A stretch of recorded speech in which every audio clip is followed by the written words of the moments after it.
Quel chiffre d'affaires faut-il réaliser pour gagner 2500 euros de rémunération en micro-entreprise? Bonjour à tous, bienvenue sur la chaîne Juris Business.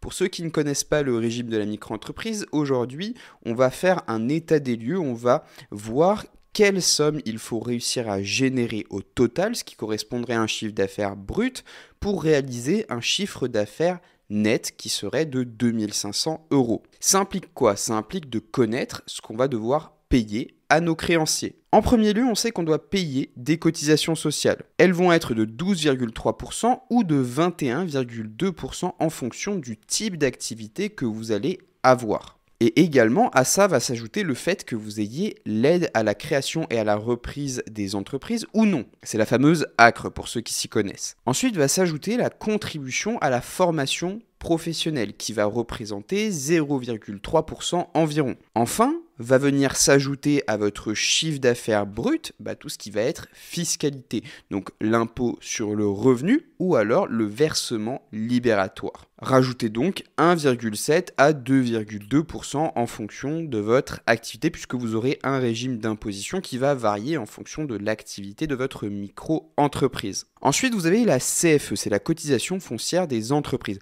Ça, vous la payez annuellement. J'ai pas mal de vidéos sur la CFE déjà, donc allez regarder directement sur ce que j'ai déjà sur ma chaîne. Mais concrètement, vous pouvez vous attendre à payer environ 250 à 300 euros en fonction de l'endroit où vous vous situez. Évidemment, rajoutez à votre chiffre d'affaires brut tout ce qui va être frais professionnels. Ça, c'est uniquement personnel par rapport à votre activité à vous. Ça veut dire que par exemple, si vous devez faire des trajets en voiture et que vous dépensez 200 euros d'essence, pour le coup, ça, il va falloir l'imputer sur votre chiffre d'affaires brut pour obtenir évidemment un chiffre d'affaires net. Puisque tous ces frais-là, ce sont les frais que vous engagez pour pouvoir travailler justement. Donc vous ne pouvez pas encore le compter comme un chiffre d'affaires net pour vous. Typiquement, si je suis micro-entrepreneur, je suis prestataire de service, par exemple, je suis créateur de logiciels, j'utilise un ordinateur pour moi et je travaille chez moi. J'ai pas de frais de déplacement, j'ai pas d'achat-revente à faire, j'ai déjà tous les logiciels, tout a été payé, etc. Maintenant, ce qu'il va falloir savoir, c'est combien je dois générer pour faire 2500 euros net. Si j'ai un chiffre d'affaires de 3450 euros, j'enlève les cotisations sociales, je suis à 21,2%, donc ça me fait 731,40 euros en moins. J'enlève à peu près 0,1 de contribution formation pro, ça fait 3,45 euros. J'applique le versement libératoire de l'impôt sur le revenu qui est de 75,90 euros. J'ajoute ma cotisation foncière parce que je suis malin et je me suis domicilié à Paris.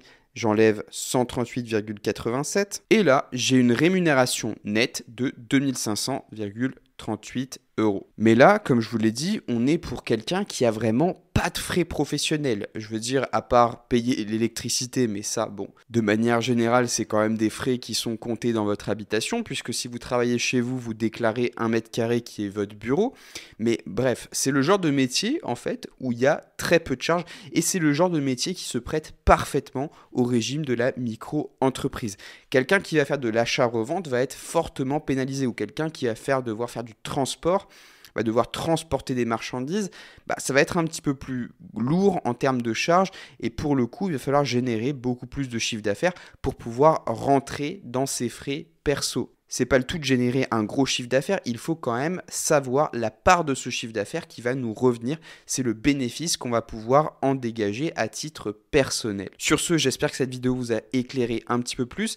Si la vidéo vous a plu, n'oubliez pas de vous abonner. Moi, je vous retrouve dans les 2 vidéos qui s'affichent à l'écran. Si jamais vous avez besoin de domicilier votre micro-entreprise, ce que je vous conseille vivement, n'hésitez pas à passer par Legal Place. Avec le code Juris Business, vous avez moins 15% sur toutes les prestations qui concernent votre micro-entreprise, notamment sur la domiciliation. Allez, je vous retrouve dans les 2 vidéos qui s'affichent à l'écran.